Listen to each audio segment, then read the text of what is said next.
Hindi man makulay ang buhay pag-ibig, bawing-bawi naman sa career si Daniel Padilla na nagpapasalamat sa mga bagong oportunidad. Kabilang na dito ang panibagong endorsement project ni DJ sa KPC Importation Services, isang shipping and tracking company. Narito ang aking report. Marami pa tayong gusto matuklasan sa sarili natin, di ba? Hindi lang dahil bata pa ako, hanggang anumang edad yan, lahat tayo may gustong masubukan, di ba? Bagong maramdaman, bagong makilala sa atin, mga taong makilala pa. So, yun ang kailangan malaman ng mga kabataan ngayon. We have to explore. Hindi tayo pwedeng matakot. Yan ang binanggit ni Daniel Padilla nang matanong siya ng Entertainment Press kung ano pa ang gusto niyang subukan o gawin pa sa buhay ngayong 30 years old na siya. Nagpapasalamat ang prime actor, model at singer sa lahat ng mga blessings na dumarating sa kanya. Isa din sa panibagong achievement ng binata ay nang magwagi siya ng Outstanding Asian Star Awards sa 2025 Seoul Drama Awards. Samantala, kababalik lang din ni DJ ng bansa dahil sa D-Tour niya kasama ng aktor at musician na si Ian Veneracion. Ayon kay DJ, may mga series of shows pa silang gagawin sa Estados Unidos. At ngayon, may bago na naman endorsement project si Daniel Padilla at ito ang KPC Importation Services, isang shipping and tracking company.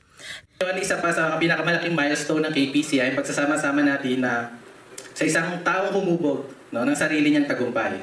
A self-made artist, a visionary, someone who started young with a dream and built a career na may integrity, depth, and impact. Isa siyang representation ng bawat Filipino na pinipiling araw-araw na pagbutihin ang kanilang craft. Katulad niya, ang pagtatagumpay ng KPC sa larangan nito ay siyang direksyon na dinaanan din niya magmula pa noong nagsisimula siya sa industriya ng showbiz. Ito sa love ko creating, di ba? And kasama yun doon Business ko kasi gusto ko yung laging may epekto sa tao. Till now, natututo pa rin ako, pero I'm very into doing business.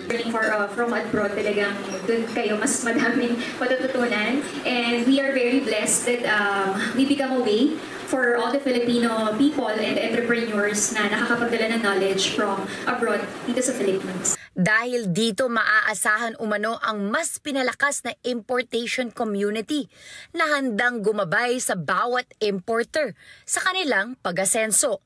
Helps business owners or even yung mga nag-uumpisa pa lang, yung may planong magnegosyo. Dati napakahirap para makapagpadala ka ng produkto dito. Usually ang mga tao meron silang maling mindset Baka ma-hold sa customs, baka magka-problema. So ginawang madali lahat yun ng KPC. Filipino talaga ang natutulungan at matutulungan pa.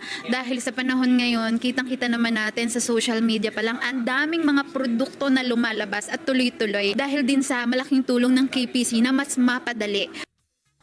Sa kasalukuyan, ang expansion sa Dubai ang next na target ng KPC. At yan na muna ang hot stuff. Balik sa inyo, Alex at Ali. Salamat, Gianna!